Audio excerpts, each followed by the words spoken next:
I love my teens, but when my kids were little, we did this picture book, literature-rich unit study style of homeschooling, and I miss those days. It was so much fun when school was going down to the pond to feed the ducks. I love the early elementary years of homeschooling, and that's what we're going to be talking about on today's episode of the podcast. Hi, I'm Pam Barnhill, and I have helped thousands of homeschoolers create doable systems, beat burnout, and bring more joy to their homeschool days. Welcome to episode 6 of the 10 Minutes to a Better Homeschool podcast. Okay, today's episode of the podcast is all about homeschooling in the early elementary years. And for our definition today, early elementary is going to be K through 3. So I wanted to start out by talking a little bit about some of the joy and struggle of homeschooling these particular age groups. Now, the joy is this is so much fun, and it's so much fun if this is your oldest child and this is all the homeschooling you're doing, or if you've got a few who are really close in age. It's a really fun, great time to just lean in and enjoy being with your kids. You're never going to have this much fun in your homeschool ever again, so, enjoy it. Really, really enjoy it, and don't make it drudgery, which we're going to talk a lot more about later on in the podcast. This is the fun time in your homeschool. This is the time where you have the freedom to go places without worrying about, well, we're in this great online class. We've got to be home on Tuesdays now. None of that matters. Enjoy. Okay, so what are some of the problems? Because it's not all sunshine and roses with this particular age group. And there are a number of things that come into play, but a lot of things you actually have control over. So the first problem that I see with this age group is the expectations that are put on them are often unrealistic. So if you I've looked at what's been happening in the public school system through the years is that in the 50s, very few children were expected to know a lot coming into kindergarten, and only a small percentage of children were really expected to know how to read leaving kindergarten. Now, in our current times, 100% of kids are expected to learn how to read before they leave kindergarten. And kids have not changed, folks. Only the expectations have changed. So you need to temper your expectations. You may have a child who is reading by the time they're 6 years old. You may also have a child who's just ready to learn to start reading by the time they're 6 years old. Both things are completely normal. Completely normal. Nothing is wrong with either one of those children. And so we need to temper our expectations for these early years and know that our kids could fall at any one of these places. You may have a child who's not ready to start to learn to read until they're 7 years old. And you know what? That's okay too. So keep your expectations in check. The second thing is kids are really, really wiggly and like to move a lot at this age. And so they don't always want to sit still for long periods of time. And you know what? They shouldn't have to. So put away the worksheets. We don't need to be doing worksheets at this age. Put those away and let kids, first of all, move as much as they want to. If you're reading to them and they're standing on their head, it's completely okay. If they're jumping on a mini tramp in the house, we had a mini trampoline with handlebars sitting next to our school table for years in our house, and kids would be over there jumping while I was reading aloud. That's completely okay too. And keep your lessons short. Lessons for a kindergartner or a first grader, your entire school day is going to take about an hour. Maybe an hour and a half if you include lots of wonderful picture books you're going to read them. So lessons and school days should be really, really short. Math, under 10 minutes. I'm really serious about this one. You'll thank me later. And you'll get just as much done because if your math lesson is 30 minutes long, the first 10 minutes, you're going to get a lot done. The last 20 minutes, you're just going to spend that time fighting with that kid. So don't do the fighting part. Just do the most effective part. And then the third problem that you might run into with this age group is if they have younger siblings. You're going to have a 6-year-old or a 7-year-old who's watching that 4-year-old and going, why do I have to do school when they don't have to? And so this is a really good chance to establish the fact in your homeschool that when you are 7, you have certain expectations on you. When you're 6, you have certain expectations on you.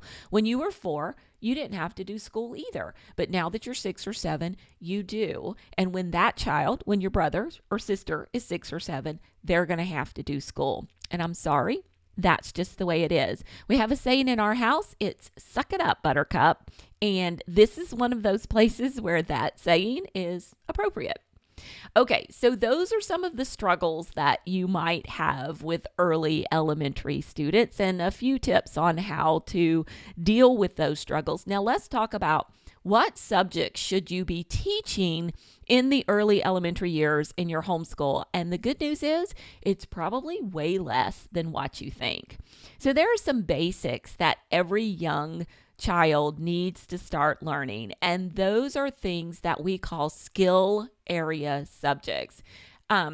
And not even all the skill area subjects. So basically you want to focus on teaching that child to read. And I am a huge fan of a phonics-based program.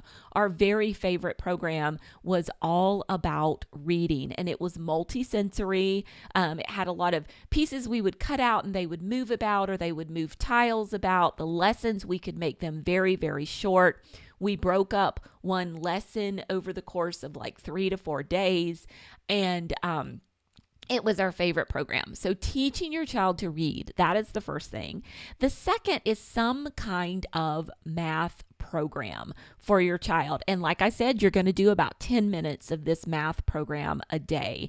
So I am actually going to refer you to a blog called Kate's Homeschool Math Help, where she has a number of different articles on helping you choose the best math program for your child.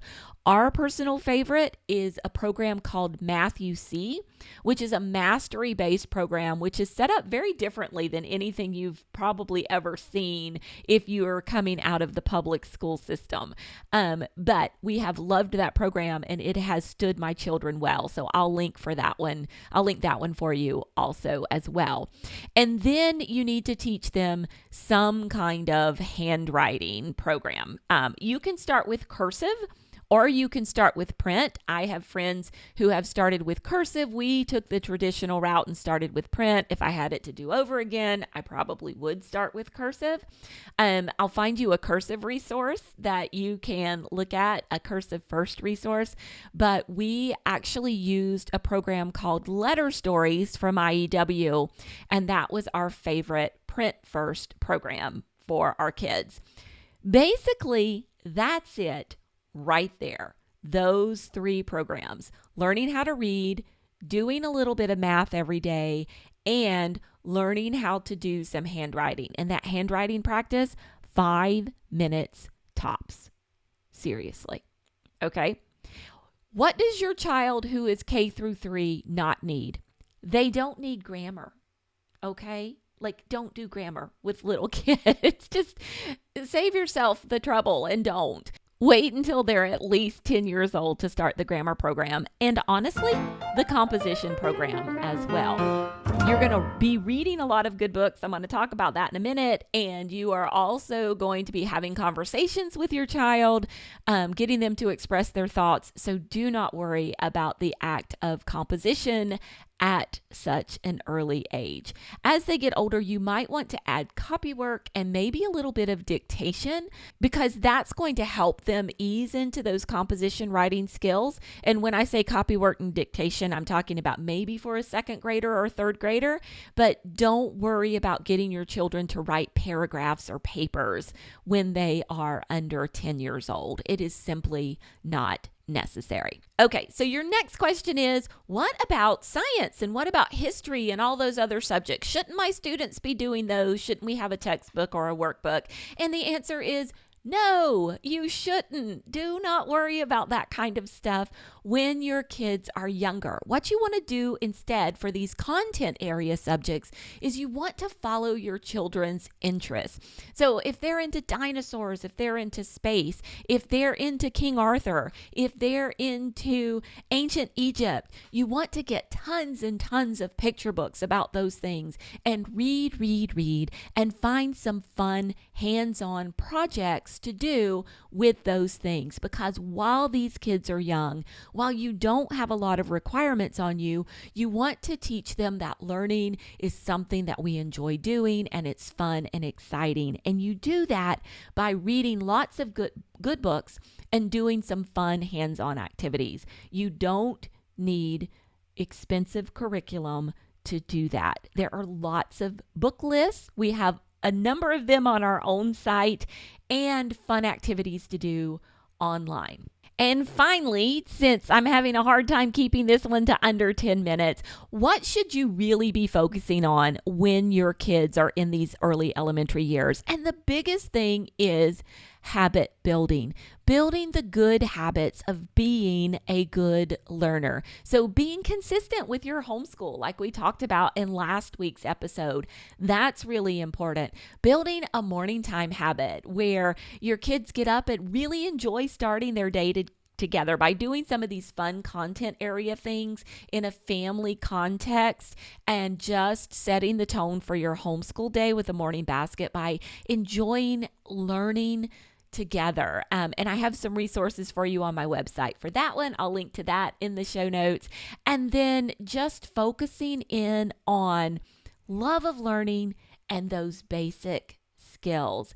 Keep it simple. Do it together. Enjoy your time. Okay, so next week we actually have our very first interview episode of the 10 Minutes to a Better Homeschool podcast. We're going to be speaking to Matt Matheson all about teaching your kids about money. It's going to be a fun episode. We'll be back next week with that one. And until then, keep on homeschooling.